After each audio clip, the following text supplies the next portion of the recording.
va commencer cette session en faisant un petit tour de la littérature au sujet de l'équitation abordée sous l'angle de l'éthologie. Donc l'objectif, c'est vraiment pas que je vous présente tous les résultats de toutes les études sur l'équitation et qui prennent en compte l'éthologie, parce qu'on aurait besoin de beaucoup plus que 20 minutes.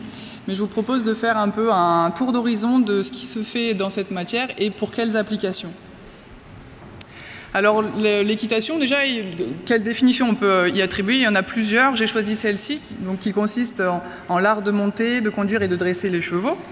Et si on se met du point de vue du cheval, le cheval il va devoir s'habituer au matériel d'équitation, il va devoir apprendre à porter un cavalier, à répondre à des stimulations, à évoluer dans des environnements particuliers, enfin tout un ensemble de paramètres. Et depuis quelques dizaines d'années, on voit apparaître un terme qui est les sciences de l'équitation. Alors, ce n'est pas du tout que l'équitation est devenue une science, pas du tout. Mais en fait, il s'agit de l'étude de cette pratique au travers de plusieurs disciplines scientifiques. Dans toutes ces disciplines scientifiques, on retrouve l'éthologie et la cognition, l'anatomie, la physiologie, les sciences vétérinaires, la biomécanique, les sciences du sport, et il y en a encore d'autres. Et au niveau international, il existe par exemple, cette association International Society for Equitation Science, l'ISES, donc c'est un consortium de scientifiques d'horizons un peu variés et qui travaillent spécifiquement pour les sciences de l'équitation, donc l'étude de cette pratique. L'objectif de tous ces travaux de recherche, c'est de mieux comprendre le bien-être animal dans un contexte d'équitation, donc à l'entraînement et en compétition, et identifier les pratiques inefficaces et celles qui peuvent engendrer de la souffrance chez les chevaux. C'est l'objectif général. Alors l'éthologie, vous le savez sûrement, c'est la science qui étudie les comportements des animaux, initialement dans leur milieu naturel, mais c'est tout à fait applicable aussi dans les environnements façonnés par l'humain, donc pour les animaux domestiques. Et c'est également tout à fait applicable dans une pratique particulière en relation avec l'humain, et c'est ce qui nous intéresse aujourd'hui avec l'équitation. Donc la question générale un peu de cette présentation, ça va être de vous présenter les apports de l'éthologie dans la pratique de l'équitation. Donc on va passer rapidement sur la méthodologie de cette synthèse et je vous présenterai ensuite spécifiquement les comportements qui sont étudiés dans ce contexte et surtout pour quelles applications. Donc c'est une synthèse qui a été réalisée à partir d'une plateforme Web of Science qui regroupe plusieurs bases de données d'articles scientifiques. Le recensement des articles s'est fait en prenant en compte les termes qui sont relatifs à l'équitation d'une part et à l'éthologie bien sûr. Alors dans cette synthèse, j'ai exclu les études qui portaient sur les chevaux menés en main par exemple, ou les chevaux de traction agricole ou de médiation. C'est simplement pour avoir un panel de chevaux un peu représentatif en termes d'activité. Mais il y a aussi des travaux sur ces sujets bien sûr. Et j'ai sélectionné un corpus de 57 articles. Alors c'est une sélection qui n'est pas du tout exhaustive, il y en a beaucoup plus. Mais si vous regardez les années de publication sur le graphique, en fait, il y a de plus en plus d'articles sur ce sujet. Et la majorité du corpus dont on va parler aujourd'hui, ce sont des articles qui ont été publiés les 5 dernières années. Alors, donc l'éthologie, c'est la science du comportement appliquée à l'équitation. En fait, quel comportement on va regarder dans cette situation ? Une première grande catégorie de comportements, ça va être ce qu'on peut appeler les comportements qui sont intéressants pour l'équitation. En fait, ce sont les comportements que l'on va demander au cheval d'effectuer en réponse aux signaux donc du cavalier ou du meneur. Ces comportements, ils vont du comportement le plus simple, s'arrêter, tourner, accélérer, aux comportements les plus complexes. On peut penser aux figures avancées de dressage, par exemple. Et donc ça, c'est un champ de littérature qui est étudié sur ces comportements qui sont intéressants pour l'équitation. Il y a une notion aussi qu'on retrouve dans les articles qui est la rideability. C'est un peu difficile à traduire ce terme-là en français. En fait, ça sous-entend la facilité du cheval à être monté, le degré de confort que le cavalier ressent quand il monte le cheval. Donc ça implique forcément ces comportements d'intérêt pour l'équitation, mais ils ne sont pas spécifiquement décrits. Donc ça, c'est une première catégorie de comportements qui vont être étudiés dans une situation d'équitation. Une seconde catégorie qui va nous prendre un peu plus de temps, c'est les comportements qui sont révélateurs de l'état interne du cheval. Donc par état interne, on va entendre l'état affectif, émotionnel et ou l'état physique. Alors on va regarder plusieurs études qui sont menées sur cette catégorie de comportements. Une première catégorie de comportements, ça a fait l'objet des travaux d'une équipe de recherche au Royaume-Uni. Il y a eu beaucoup d'articles qui ont été publiés sur cet éthogramme, donc ce recensement de comportements. Il y a un éthogramme de douleur du cheval monté qui a été établi. On va le voir juste après. Et le seuil qui a été fixé par ces auteurs avec la mise en œuvre de vraiment beaucoup d'études sur ce point-là, c'était de dire que sur 24 indicateurs identifiés spécifiquement, la présence de 8 indicateurs ou plus pourrait révéler l'expérience de douleur musculo-squelettique. Donc il faut investiguer ce champ-là lorsque les chevaux présentent plus de 8 indicateurs comportementaux. Alors ces indicateurs comportementaux, on les retrouve sur le corps entier du cheval. Les premiers vont survenir dans l'avant-main du cheval, donc la tête, l'encolure. On va retrouver les mouvements répétés de la tête de haut en bas, une position inclinée de la nuque, le fait que le cheval positionne son chanfrein très en avant de la verticale pendant une durée de temps, là c'est plus de 10 secondes qui a été définie, ou au contraire derrière la verticale plus de 10 secondes. Tous les mouvements latéraux, donc il y a secouer latéralement, etc. Ensuite, plus spécifiquement sur le faciès des animaux, on va observer les oreilles, donc les oreilles qui pivotent vers l'arrière ou qui se couchent pendant un certain temps, ou qui se plaquent sur la nuque de manière répétée. Les yeux, donc lorsque les paupières sont fermées pendant une certaine durée, lorsque le blanc de l'œil est visible, ou un regard fixe et intense, ça c'est pareil, le terme il est difficile à traduire pour nous, mais c'est un regard un peu figé pendant plus de 5 secondes, là c'est ce qui a été défini. Au niveau de la bouche, on va retrouver aussi beaucoup de choses, les bouches qui s'ouvrent et se ferment de manière répétée, la langue qui est visible, qui sort de la bouche, ou le mors qui sort vraiment plus d'un côté de la bouche que de l'autre. La queue est aussi beaucoup étudiée, les mouvements de queue. Alors, le port de la queue, déjà, est-ce que la queue est plaquée sur la croupe ou portée sur le côté? Et puis les mouvements, tous les foilements de queue, qu'ils soient latéraux, de haut en bas ou circulaires. Et ensuite, il y a un ensemble d'indicateurs sur la locomotion générale des animaux. Donc, le fait qu'il y ait une allure précipitée, un rythme irrégulier, au contraire une allure trop lente, le fait que les postérieurs se décalent latéralement par rapport aux antérieurs, les changements de pied spontanés, les changements d'allure spontanés. Donc là, on sort des comportements qui sont demandés par le cavalier. Les trébuchements, les changements de direction, les réticences à avancer, et après les comportements qu'on pourrait qualifier d'extrêmes, les ruades, les coups de pied et les cabrés. Donc ces auteurs, là, cette équipe au Royaume-Uni, ils ont défini que ces 24 indicateurs étaient importants, et lorsque 8 au moins étaient présents, il fallait rechercher la présence de douleurs musculo-squelettiques chez le cheval monté. Ici, vous avez quelques exemples de ces indicateurs sur des photos qui ont été prises sur une base de données. Donc, sur la première, on voit le blanc de l'œil du cheval lorsqu'on filme, la nuque est inclinée, la queue fouaille, etc. Donc ces indicateurs, pour cette équipe, collectivement, ils sont importants parce que, voilà, au bout de 8, on pourrait suspecter la présence de douleur. Mais il faut savoir qu'au niveau international, tous les chercheurs qui travaillent sur ces questions-là, il y a une forme de consensus sur les comportements que l'on vient de voir, et en fait, ils sont intéressants également individuellement. Et les états que l'on peut suspecter chez les chevaux, lorsqu'on observe ces comportements, sont décrits comme des états de conflit avec le cavalier, des états de stress, d'irritation, de tension, de frustration, de résistance. Ça, c'est vraiment les termes qui sont utilisés dans les articles. Et donc, de nouveau, on va observer des indicateurs beaucoup sur le faciès des chevaux, la position des oreilles, le fait que les chevaux aient les oreilles en arrière de manière prolongée. Pour l'œil, on va observer la présence ou non du blanc de l'œil. Pour la bouche, de nouveau, tout ce qui est ouverture. Les grincements de dents, par exemple, sont comptabilisés alors qu'ils ne faisaient pas partie de l'éthogramme du cheval monté, de douleur du cheval monté. L'ouverture des naseaux. Tous les mouvements de tête aussi, qu'on a vu tout à l'heure. Le fait d'arracher les rênes également. Alors certaines vocalisations sont aussi comptabilisées, les hennissements par exemple, et les grognements. Alors c'est pas vraiment une vocalisation, mais voilà, un son qui est émis. Les mouvements de queue, tous les mouvements latéraux, circulaires, le port de la queue dont on a vu tout à l'heure, et puis les indicateurs de locomotion que l'on a vu aussi tout à l'heure. Donc voilà, il faut savoir que pris individuellement, tous ces indicateurs ont aussi un intérêt pour évaluer l'état interne du cheval pendant l'équitation. Alors très souvent dans ces études-là, l'approche éthologique est couplée avec une approche physiologique parce que ça permet de renforcer ce qu'on observe aussi au niveau comportemental. Donc ce qui est beaucoup étudié, c'est le rythme cardiaque, sa variabilité, le dosage du cortisol, éventuellement des lactates, la fréquence respiratoire. Et puis il y a des nouveaux outils qui se développent, par exemple la thermographie, donc qui permet d'évaluer la température, notamment au niveau de l'œil par exemple. Alors on va juste s'écarter un tout petit peu des indicateurs qu'on observe pendant l'équitation, juste pour parler de cette étude intéressante qui est sortie en 2020 sur des chevaux de ranch au Brésil. L'objectif de ces auteurs, c'était d'essayer de trouver des indicateurs de fatigue physique chez les chevaux, donc c'est un état interne.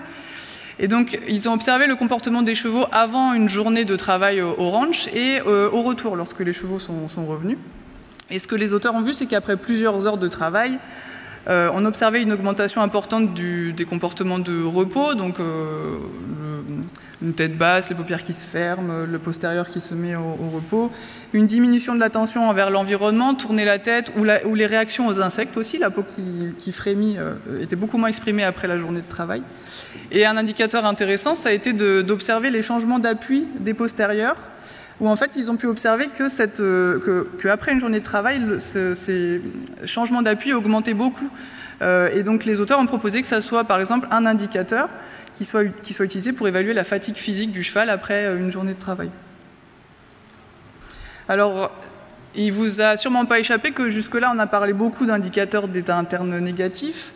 Et en fait, c'est parce qu'on dispose encore aujourd'hui assez peu d'indicateurs comportementaux d'état interne positif. Ça ne veut pas dire que les états internes positifs ne sont pas possibles dans la situation d'équitation, pas du tout. Ça veut dire que la recherche travaille beaucoup pour identifier ces indicateurs aujourd'hui. On trouve quelques éléments dans la littérature. Par exemple, certains auteurs considèrent que les oreilles en avant, mobiles, les mouvements de mastication et de léchage du mort léger, vraiment bouche fermée, seraient des indicateurs d'état interne positif.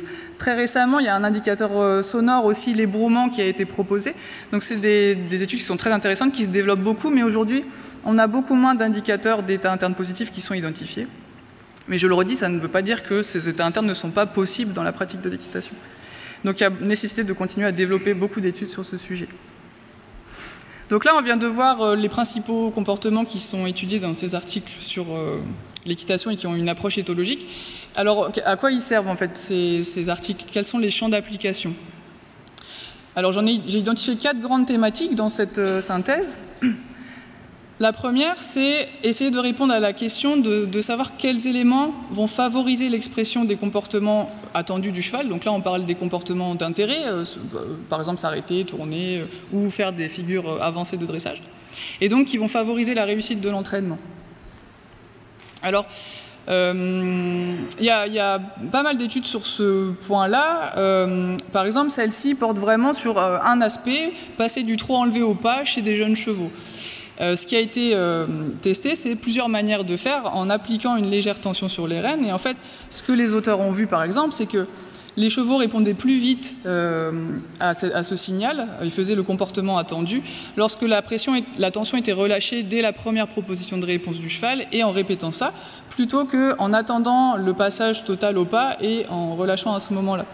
De la même manière, la façon d'appliquer cette tension sur les rênes aussi a eu un intérêt dans cette étude, puisque en fait il était plus efficace de résister légèrement et relâcher en avançant les mains vers l'avant plutôt que ramener les mains vers l'arrière. Alors ça c'est intuitivement quelque chose que peut-être tout le monde a expérimenté, mais l'intérêt de ces études c'est aussi de montrer que ça fonctionne dans des conditions standardisées et donc voilà, d'établir que ça fonctionne.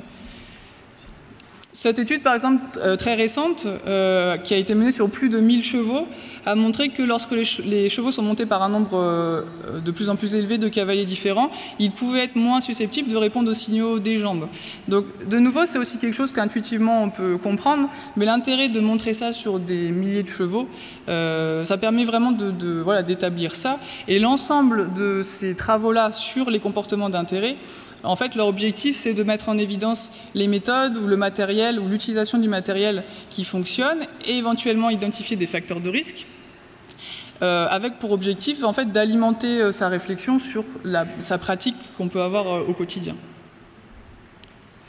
Le deuxième grand champ de recherche qu'il y a, c'est, on en a parlé beaucoup, c'est de savoir quels sont les effets de différentes pratiques d'équitation, d'entraînement, les effets du cavalier, les effets du matériel sur l'état mental et physique du cheval. Alors dans cette grande thématique, on peut avoir une évaluation, une étude de méthode complète. Par exemple, hier, vous avez eu la démonstration sur la méthode de débourrage qui était faite de deux manières différentes. Et là, cette étude-là, c'est le même principe. En fait, on compare deux méthodes complètes sur l'état mental et physique des chevaux. Par exemple, dans cette étude, c'était des jeunes chevaux qui étaient débourrés de deux façons différentes. Les chevaux en triangle noir d'une façon, les chevaux en triangle blanc d'une autre façon. Et sur ce graphique, en fait, il résume globalement les comportements qui sont exprimés par ces deux groupes de chevaux. Et vous pouvez voir que les deux groupes se séparent vraiment, sont très distincts. Et la partie jaune à droite, c'était les chevaux qui exprimaient le plus de mouvements de tête verticaux, le plus de langue visible, de grincement de dents, de rythme cardiaque élevé. Et en comparaison, les chevaux en triangle blanc, à gauche, n'exprimaient pas ces indicateurs-là et avaient en plus une attitude d'être plus basse, plus détendue pendant l'entraînement. Ça permet vraiment de quantifier les effets des deux méthodes sur l'état mental et physique des chevaux. On a aussi des exemples beaucoup plus précis. Par exemple, on peut se poser la question sur un parcours d'obstacles, donc qui comporte plusieurs types d'obstacles, ou sur une reprise de dressage qui comporte plusieurs exercices. On peut se poser la question quels sont les exercices qui sont les plus sollicitants pour les animaux. Et cette étude, par exemple, montre que sur tout un parcours d'obstacles et sur toute une reprise de dressage, en fait, les comportements qui sont révélateurs d'inconfort arrivent beaucoup plus souvent sur le saut d'obstacles verticaux très élevés ou la pirouette en dressage. Ça permet vraiment de cibler les exercices qui sont le plus sollicitants pour l'état mental et physique des chevaux. L'effet du cavalier est aussi pas mal étudié. Par exemple, dans cette étude récente, un groupe de 10 cavaliers a monté les 10 mêmes chevaux. Et ce que les chercheurs ont pu voir, c'est que les comportements d'inconfort des chevaux étaient plus ou moins exprimés en fonction des cavaliers. Il y avait vraiment des paires qui n'exprimaient rien et d'autres qui en exprimaient plus. Et que ça dépendait du cavalier, en fait, de son style de monte, son expérience, son équilibre, son tact, etc. Et puis, un autre aspect, c'est le matériel. Donc, encore un exemple là, avec l'éthogramme de douleur du cheval monté dont on a parlé au début. Cette étude-là a mis en évidence que lorsque les chevaux avaient une selle qui était mal adaptée et qui entraînait une position trop en arrière du cavalier, les chevaux exprimaient étaient plus marqués sur cet éthogramme de douleur du cheval monté par rapport à des cavaliers qui avaient une selle bien adaptée, une position du cavalier adaptée aussi. Donc vous voyez que tout peut être étudié au regard de l'état mental et physique du cheval. Il y a certains consensus scientifiques qui sont mis en évidence aujourd'hui, pas beaucoup. J'ai pris l'exemple ici de l'ISES, donc le consortium dont on a parlé au début de la présentation. Et par exemple, ils ont pris position en 2015, il me semble, sur une pratique d'équitation qui est l'hyperflexion de l'encolure. Donc ce consortium, c'est des chercheurs de plusieurs disciplines assez variées. Et donc ils ont fait toute une revue de la littérature scientifique. Et ils ont édité une prise de position en considérant que pour eux, l'hyperflexion consiste à tous les degrés de flexion de l'encolure qui résultent en un profil du chanfrein en arrière de la verticale.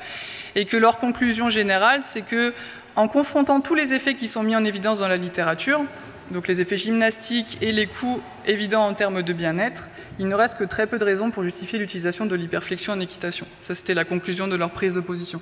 Donc il existe quelques prises de position de groupes de scientifiques, mais c'est assez peu répandu. Donc l'objectif de toutes ces études, en fait, c'est de favoriser une équitation qui limite, voire élimine les états internes négatifs chez les chevaux et au contraire favorise les états internes positifs dans la pratique de l'équitation.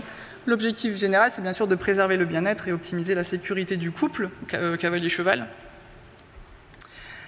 Une autre thématique qui est étudiée, c'est en lien avec la performance ou la contre-performance sportive en compétition. Aujourd'hui, on a assez peu d'éléments, enfin, on commence à en avoir, mais pas énormément. Ici, je vous ai mis deux exemples d'études récentes sur des... Alors, la première étude sur un concours complet international 5 étoiles, où des observations comportementales des chevaux avaient été faites pendant l'épreuve de dressage. Et donc, les chercheurs ont fait un lien entre les chevaux qui abandonnaient le plus à l'épreuve de cross étaient les chevaux qui avaient montré le plus de comportements sur l'éthogramme de douleur pendant la reprise de dressage. Et inversement, les chevaux qui avaient des meilleures performances en cross étaient ceux qui en montraient le moins. Pour changer un peu de discipline, en barrel racing par exemple, alors c'est une discipline que je ne connais pas du tout, mais il paraît que les comportements agressifs, c'est vraiment écrit comme ça dans l'article, du cavalier, donc en fait solliciter beaucoup avec les jambes, donner des coups de cravache, etc., c'est quelque chose qui est fréquent, et donc les chercheurs ont étudié ça sur les comportements des chevaux et les performances finales en concours, et dans cette étude, il est apparu que en fait, ce type de comportement augmentait les comportements d'inconfort des chevaux, notamment les écarts ou les choses comme ça, et en fait ça avait un effet contre-productif puisque ça leur faisait perdre du temps, et donc ils étaient moins classés à la fin, moins bien classés dans les classements finaux. Donc ça, il y a quelques études, mais ça se développe aussi. L'objectif, bien sûr, c'est que la performance sportive soit favorisée. Et la quatrième grande thématique, peut-être que ça va vous surprendre, mais en fait, les études en éthologie du cheval permettent aussi d'apprendre des choses sur les cavaliers eux-mêmes. Pourquoi? Parce que il y a plusieurs études qui... Donc on a vu l'effet du cavalier sur l'état mental et physique du cheval, mais il y a aussi plusieurs études qui prennent en compte comment les cavaliers perçoivent le comportement de leurs chevaux, et notamment pendant la pratique de l'équitation. Ici, c'est une étude qui date de l'année dernière, où de nouveau, donc, un groupe de cavaliers a monté les mêmes chevaux, et ces cavaliers ont attribué des scores de rideability, là, donc du confort à être monté, à répondre aux aides, etc. Et en fait, chaque cavalier a classé les chevaux de leur propre manière. En fait, aucun cavalier n'a classé les chevaux de la même façon. Et ils mettaient tous en avant des choses différentes qui étaient importantes pour eux, donc la réactivité aux jambes, la souplesse, la qualité du contact, etc. J'ai terminé. L'objectif, c'est de mieux connaître les cavaliers et de savoir ce qu'ils perçoivent de leurs chevaux. Donc, pour terminer, l'éthologie fait partie du coup des sciences de l'équitation et elle participe à étudier la pratique de l'équitation. Les grands objectifs, je peux le rappeler, sont de bien sûr préserver le bien-être des chevaux et la sécurité du couple cavalier-cheval, optimiser la réussite de l'entraînement et la performance sportive et mieux connaître les cavaliers.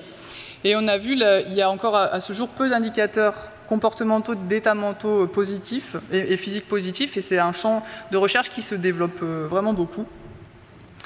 Et pour retenir quelque chose, je pense qu'on peut avoir un œil très aguerri sur un mouvement réussi, une bonne performance, et à mon sens, il faut aussi affiner son œil sur tous ces indicateurs comportementaux que peut-être on ne regarde encore pas forcément assez, et pourtant nous donnent beaucoup d'informations. Et puis de rester à l'écoute des évolutions scientifiques, parce qu'en fait, c'est un champ de recherche qui se développe énormément. Voilà, je vous remercie de votre attention et je suis disponible pour des questions.